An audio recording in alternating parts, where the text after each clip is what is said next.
Hello, everyone. Welcome to Media Snack live from New York. Greetings from London. So apologies, we're a bit delayed this morning, or this afternoon, depending on, or this evening, depending on where you are watching in the world. We've had some technical issues this morning, so apologies. Thank you for standing by and waiting. Yeah. Welcome back to the show. So today we're going to be talking about how you buy an agency. Okay, well, as a client, as an advertiser, how you buy an agency, but also who would want to run an agency these days? I think we've said that we've probably said that a few times in the last 12 years. Would you want to run an agency? It's hard.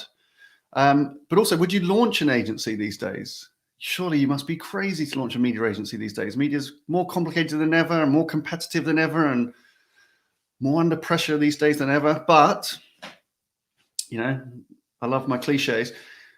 You know, diamonds are created under the greatest pressure. Very important. I like that one. From chaos comes order. Resilient businesses are launched in headwinds. I think that's really interesting, and I think we'll, despite the challenging conditions and all of the things that we faced in the last year and a half, particularly the media agency industry is amazingly resilient and amazingly entrepreneurial, and unsurprisingly, from the challenges of last year and the somewhat decimation of a lot of media agencies, a lot of people were let go. A lot of media agencies lost clients and income, and very, very tough business conditions. Those shoots are not just popping out of the ground, but I mean they're flourishing, and agencies are reporting kind of bounce back in terms of revenue, which is great. People are getting hired again, which is great. But also we're seeing new agencies come up, and that's great because not only does that show the great entrepreneurialism is still flourishing in agency land, but it also is an indicator that the advertisers' requirements are maybe different than they might have been a year or two ago, which is a really good indication. So new agencies launching, hopefully responding to client demands, to the demands of advertisers shifting.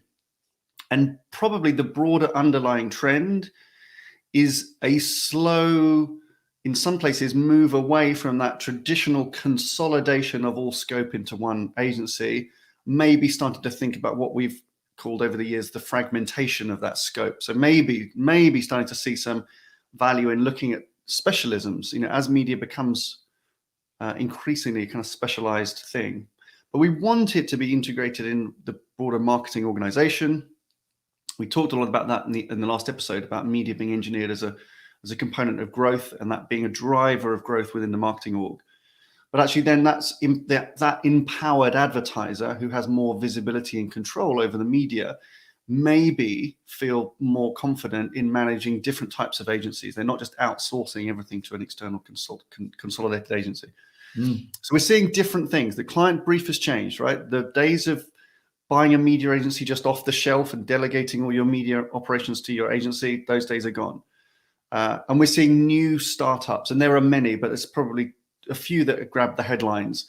I should say the ones that grab the headlines do tend to be run by middle-aged white men. No offense to any of you out there. So we need more. We need more visibility of other companies that are launching and thriving.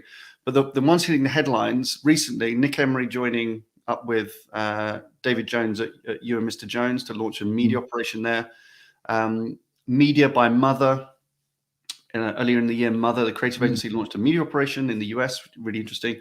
And of course, Mr. Sorrell and his team at S4 Capital, shaking things up a little bit. And there's others, and we'd love to know more, and be able to offer more spotlight into other businesses. So that's the dynamic. Really interesting, actually, to look at how you buy an agency right now, who's setting up agencies, and what those dynamics are, and how the needs of the marketer maybe has changed in the last few years. So, as usual, I've overdone it on the intro. But what's going on? What's the dynamic from a client perspective that you think we're seeing? I think that it starts with more sophisticated questions coming from the brand side, the client side. We've run dozens and dozens of pitches in the 12 years that ID Comms have been operational, and there was a time when it was fairly straightforward. You would invite the holding companies, you would invite certain networks of choice, and that would be the beginning of the pitch. almost without exception, every process that we now manage begins with an understanding or an interrogation of the requirements of media when it becomes outsourced. So, what are the requirements of media internally? And that provides our clients with clear visibility on what they're looking for outside externally. So, I mean, broadly speaking, there are two choices that you have to make when you're looking at an agency ecosystem externally. You either need to find an agency structure that complements your own internal strengths, thereby kind of amplifying the impact of that kind of media investment, or you look for an agency structure that compensates for your weaknesses. Now, both are equally sensible routes to take, but you need to understand which option you're going to go down in order to get the very best of it. And those are the questions that are being asked now at client level, far earlier than the pitch preparation stage, in order to be really clear and prescriptive to the agency groups what they're looking for. And as you say, with so many new agency entrants into the marketplace, brands are super curious. They want to pitch S4 Capital against the traditional companies. They want to pitch the boutique subject matter experts against the traditional agencies. They want to see what Nick Emery's got to go to market with, in his new iteration.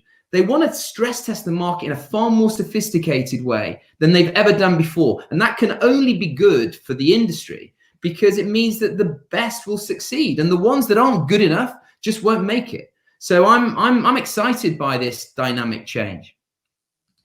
It's very good.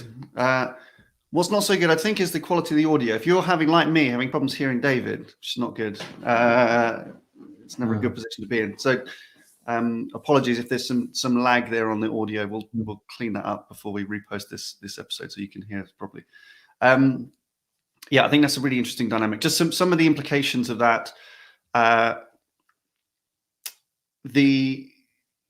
you've suggested there, the marketer is thinking about not just who I want to work with now, but who's the right partner for me in the future. And the only way that you can really do that is understand actually what you want to do. And that's the trend that we've been seeing. I mentioned in the intro, is the marketer wanting more control, more visibility over their media operations and over their media budget. That doesn't mean they want to do everything. We intentionally try not to use the word in-housing, and then I've used it again, because that's not the dynamic. Right, it's about advertisers having more control and visibility. They still need agencies. I think media directors really recognize the need for their agency partners. But you've got to be really clear with your agency. What am I going to do as the marketer, and what do I need you to do as an agency? Yeah. And that has to come down to, what are we good at? What are we the best at doing? So we should do those things. And what are you going to be the best at doing? And then you do those things. And we've got to figure out how to work collaboratively and productively together. Yeah. So the marketer has to have a view of not just how good they are right now, but what they want to do in the future. And then that enables you to describe to the agency exactly what you need. Yeah. It's not for this episode, but we've talked a lot before, and we're going to come on to talk more about it in the coming weeks, is about performing some form of diagnostic of your own media operation, just to understand actually how good you are or not, where the gaps are, where you need help from agencies. Really important. Look in the mirror as a media organization and really figure out where you are and what you need help with. Part of that, as I said, is the marketer performing what we in our consulting work called a build or buy, which is where you identify, do we need to build internal capabilities to do these parts of the media process, or do we need to buy them from an external party? And sometimes that's becoming kind of fused together, right? We've been working with some advertisers who want to really bring agency resource very, very close to their internal team. Sometimes taking agency, creating joint ventures. There's some really high-profile joint ventures that exist with advertisers and agencies collaborating and co-owning the resource. We've got operating models, examples that we've worked on and designed with the advertiser that bring some of the agency resource inside the advertiser's marketing department. Yeah. So managed by the agency, but sits them very close, and they work as a combined team, really collaborate really well. So that sometimes that works really well. The point to know is that if you fragment out some scope, so if you are going going to that model where you look at bringing together various different specialisms to collaborate, then you have to be strong as the client of those agencies, because what you don't want to be doing is getting yourself caught in the middle and having to referee. The way around that is to bring together really good quality partners. That's the first thing, because great people love collaborating with the great other people, and they're more confident, and I think they're just a bit more optimistic and innovative and entrepreneurial, and they're just willing to collaborate to create something great. That's one thing. So there's a cultural thing. You need to have KPIs that are consistent across each of those partners, whether those are different media specialisms or a e-commerce business or creative or whatever it is. Like the roster looks different these days than it has done in the past. But consistent KPIs, and you need just good management. You know, that you need to be seen as the leader. You need to be strong, but you do that through really consistent KPIs, and you try and incentivize collaboration. And we have a few different ways that we do that with some of our clients to make sure that the agencies and the roster are collaborating well together. And you measure them and you test that and you reward them when it goes well. So those are some of the kind of implications in terms of behavior change. What should the client be doing right now? Where do you start with this? You start by defining an ambition for media. It always comes down to that. The clearer, the more articulate you can be in defining the role that media plays in your organization to deliver a business outcome. Not only will that galvanize your own internal stakeholders around media, but it will also provide clarity to the agency. Have an ambition for media. If you spend any money on media, you have to have an ambition for media. That would be the first thing. The second thing, as you say, do a diagnostic. You know, it doesn't have to be fractious. Just understand how good or bad you are at media to start off with, and then develop an ambition. Where do you want to get to? So some form of diagnostic is important. Within that diagnostic, having clarity on what your ambitions are for bringing more control internally. So understanding what that build or buy structure and roadmap is. It can still be very nascent within your organization. You don't have to have a fully developed in-sourcing strategy, but understand where you would like to go. And that just provides clarity as to what you're looking at from an outsourced perspective. And then use these three things as a blueprint. Use these three things to take to your agency, either your existing agency, if you're looking to recalibrate that relationship, or use it as a blueprint for a pitch brief that you can then go out to the market. The clearer you can be, the more prescriptive you can be, the less ambiguous you are when it comes to the role that your agency will play in future business growth, the better the outcome. That's what I would do. Very good. Love that. And thank you everybody for telling me that the audio is fine. So it's just me, it's my end. So I appreciate that. It's nice to get feedback live, just to tell me that this isn't, a technology disaster. Yeah, really good. That's the way to start. We always say it's just, look in the mirror a little bit, understand your own requirements first before you start going shopping for an agency. And we say at the beginning of every process, looking at a advertiser's operating model, looking at advertiser's agency roster. And we've said this for 10 years. You do not go shopping for an agency. You just have to describe your requirements. And because particularly media agencies, I mean, we admire their agility and their entrepreneurialism and their resilience, are really good at organizing themselves around what you tell them that you want.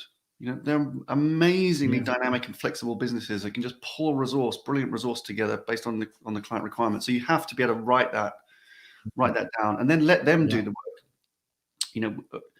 A month can't go by without us referencing Mark Pritchard at some point on Media Snack. And actually, in talking to Wendy Clark at Dentsu recently, which we'll link to, which we did on a special Media Snack with her, she referenced exactly the same quote, which is when Mark said, your complexity is basically not my problem. That's your problem to go fix. That was his message to the agency. And that's a really nice encapsulation of that kind of our long-winded principle, if you like, which is allow the agency to organize themselves around what your requirements are. And that makes for a very, very good, productive and collaborative relationship between the two of you. Good. Okay, keep the comments coming. that's all for this week. We'll link to some things that previous episodes where we talked about media for growth. That's really the trend that we're talking about. And we've got more to come next week, so stay tuned. Thank you for joining us. See you next time. Bye for now.